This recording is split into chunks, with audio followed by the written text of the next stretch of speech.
बिस्मिल्लाहिर्रहमानिर्रहीम। अस्सलाम वालेकुम दोस्तों, किसी को कमजोर समझ के उस पे टोक ठठोल मत कीजिए और उस पे मत हंसिएगा। उस पे दिन से तनकीद करके उसको परेशान मत कीजिएगा। हो सकता है उसमें कोई खूबी हो और उन खूबी की वजह से किसी को फायदा पहुंच रहा हो।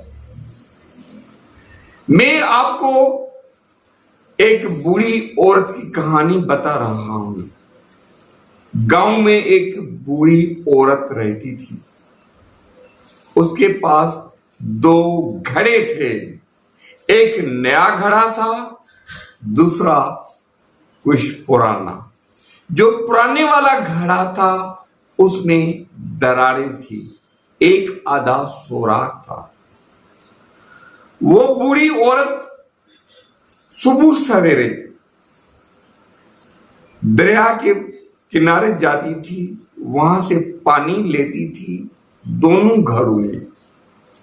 जब वो दोनों घड़ों में पानी लेती थी, जो पुराने वाला घड़ा था जिसमें थोड़ी सी दरारें सुराख थे, वो पानी उसमें भर के जब वो ले जाती थी अपने घर जाती थी, तो आहिस्ता आहिस्ता पुरानी घड़े में जो सुराख थे, दरारें थी, उसमें से पानी आहिस्ता आहिस्ता बहता जाता था।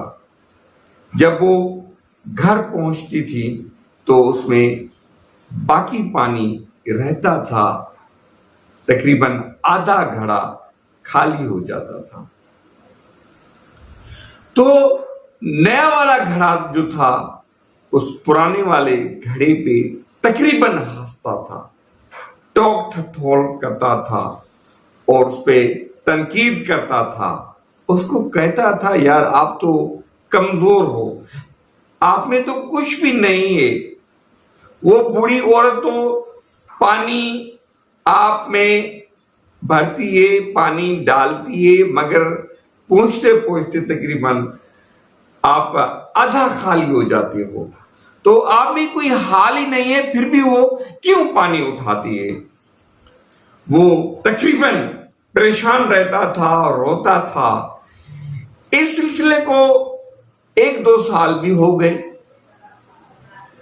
आखिर पुराने वाला घड़ा जो था वो मजबूर होके उस बूढ़ी औरत को कहने लगा कि आप तो मुझे ले जा रहे हैं, पानी डालती हैं, मगर मैं कमजोर हूं, मुझ में दरारें हैं, सुराख हैं, और जब आप मुझ में पानी डाल के घर पहुंचती है तो तकरीबन मैं खाली हो जाता हूं, पानी बाकी रहता है। जो नया वाला घड़ा है मुझ पे हंसता है, टोक ठठोल करता है, मैं रोता हूं, मैं परेशान रहता हूं। तो आप ऐसा क्यों करती हैं? काइंडली ऐसा ना करें, मुझे मत ले जाए और पानी मत डालें, क्योंकि वो मुझ पे टोक ठठोल करता है।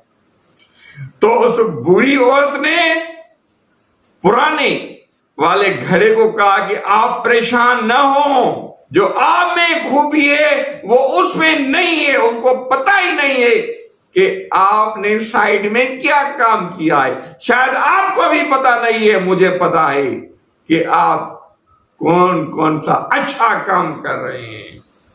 आओ मैं आपको दिखाती हूं।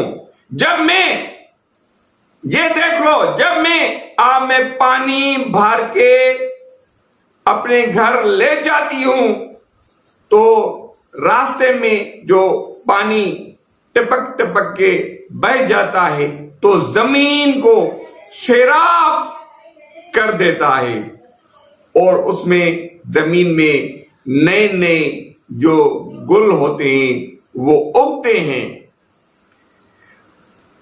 1-2 साल का टाइम हो गया है, आप देख लें ये जो फूल थे वो अब बड़े हो गए हैं, ये तकरीबन दरख्त बन चुके हैं, और ये सब कुछ आपकी वजह से हुआ है। आपने इस जमीन को सैराब किया। तो आप देख रहे हैं ये जो रास्ता है ये गुलगुलजार बन चुका है। आओ अब आप नए घड़े को भी दिखाओ जो आप पे टोक ठठोल करता रहता है, आप पे हंसता रहता है, उनको भी दिखाओ। ये जो जमीन गुलगुलजार हो गई है ये आपकी वजह से हो गई है, उसकी वजह से नहीं है। तो आपको खुश रहना चाहिए। तो दोस्तों, कहने का मकसद ये, किसी पे तनकीद मत कीजिए, टोक टटोल मत कीजिए। हो सकता है कि दूसरी जानब उसमें किसी किस्म की कोई न कोई खूबी हो, तो उसको मत रुलाइएगा, उस पे मत हंसिएगा, टोक ठठोल मत कीजिएगा। उसका दूसरा जो रुख है वो भी जरूर देखिएगा।